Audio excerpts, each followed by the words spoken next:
ఈ ఆక్రమణలన్నింటికీ బాధ్యులు ఎవరు? ఇప్పుడు బాధితులుగా మారుతున్నది ఎవరు? ఇప్పుడు ఇదే ప్రశ్నలు లేవనెత్తుతున్నారు. నోటీసులు అందుకుంటున్న నివాసితులంతా కూడా ఇదే అడుగుతున్నారు. నిర్మాణాలకు అనుమతులిచ్చిన ప్రభుత్వమే ఇప్పుడు కూల్చివేస్తాం అనడం ఎంతవరకు సమంజసమని ప్రశ్నిస్తున్నారు. ఈ నేపథ్యంలో మరో సంచలన నిర్ణయం కూడా తీసుకుంది హైడ్రా. చెరువుల్లో నిర్మాణాలకు అనుమతులిచ్చిన అధికారులపై కూడా చర్యలకు సిద్ధపడుతోంది. ఇప్పటికే 5 ఉన్నతాధికారులపై కేసులకు సిఫారసు చేసింది.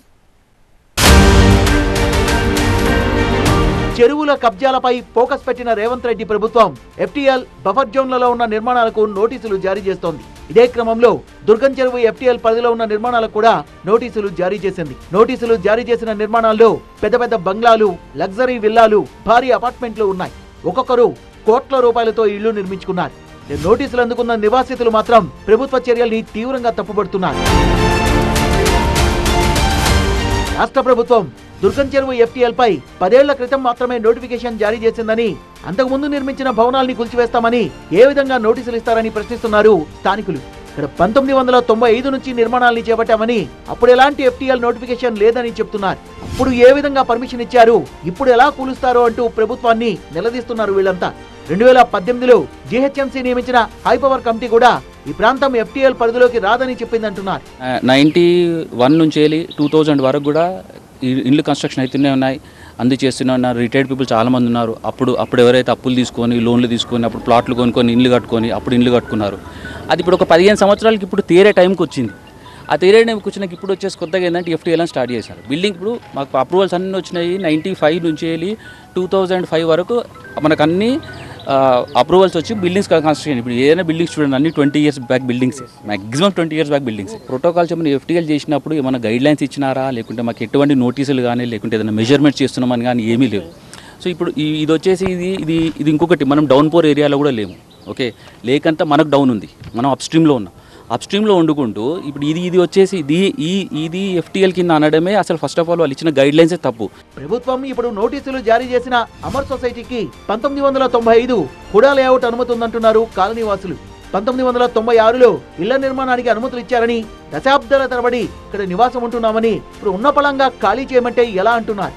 ఎఫ్టీఎల్ పరిధిలో నిర్మాణాలు తప్పైతే మరి ప్రభుత్వ నిర్మాణాలు కూడా అక్రమమే అని స్పష్టం చేస్తున్నారు. ఎఫ్టీఎల్ పరిధిలోనే ఉన్న కేబుల్ బ్రిడ్జ్ను కూల్చేస్తారా అని ప్రశ్నిస్తున్నారు. ఇక్కడ వచ్చింది కూడా ఏంటంటే 20 ఏళ్ల కింద ఇల్లు కట్టుకున్న వాళ్ళు 20 ఏళ్ల కింద ఇల్లు కట్టుకొని ఇప్పుడు రిటైర్మెంట్కి వచ్చి వాళ్ళు ఉన్న పరిస్థితిలో ఇప్పుడు వచ్చి ఇల్లు కూలగొడతా, ఇల్లుకి నోటీస్ ఇస్తాము, ఇల్లు ఏదో కూలగొడతాము అని చెప్పేసి ఇప్పుడు ఏదో కొత్త కమిటీస్ వేసేసి, కొత్త గవర్నమెంట్ చేంజ్ అవుతుంది, కొత్త కమిటీస్ వేసేసి ఏదో చెప్పడంతో అంత కన్ఫ్యూజన్ ఉంది. ఇప్పుడు ఒకవేళ మనం అసలు వాటర్లో, చెరువులో ఏమి యాక్టివిటీస్ చేయొద్దు అని అంటే, గవర్నమెంటే టూరిజం బంగ్లా కట్టుకుంది, గవర్నమెంటే కేబుల్ బ్రిడ్జ్ కట్టింది. ఓకే, ఇప్పుడు వాకర్స్ పార్క్ కట్టింది, గవర్నమెంటే కట్టి రిక్రియేషన్. ఇప్పుడు ఒకవేళ మనం ఏదైనా డిస్టర్బ్ చేస్తున్నాము లేకును అని అంటే కేబుల్ బ్రిడ్జే మరి డిస్టర్బెన్స్. ఇప్పుడు ఇల్లు కట్టుకున్న 25 ఏళ్ళు ఇందుకు కష్టపడి ఇల్లు కట్టుకుందేమో తప్ప, ఇదేమో మాదేమో తప్పు. ఇప్పుడు గవర్నమెంట్ యాక్టివిటీస్ చేసేదేమో కరెక్టా అండి? దుర్గం చెరువు కంటే తమ కాలనీ చాలా ఎత్తులో ఉందని, తమ నివాసాలతో లేక్కు ఎలాంటి ఇబ్బంది లేదంటున్నారు స్థానికులు. ప్రభుత్వం తమ నిర్మాణాలకు అనుమతులు ఇవ్వడంతో పాటు కాలనీలో రోడ్లు, కరెంటుతో పాటు అన్ని సదుపాయాలు కల్పించిందని, ఇప్పుడు ఉన్నట్టుండి అవి అక్రమ నిర్మాణాలంటే ఎలా అని ప్రశ్నిస్తున్నారు. ప్రభుత్వం దీనిపై ఓ నిజ నిర్ధారణ కమిటీ వేసి వాస్తవాల్ని పరిశీలించాలని కోరుతున్నారు. ఇది 25 years క్రితము ఇచ్చిన పర్మిషన్లు. ఎవరిచ్చినారు? హుడా జిహెచ్ఎంసి ట్యాక్సులు కట్టుకుంటున్నారు, రోడ్లు వేశారా, కరెంట్ ఇచ్చినారు.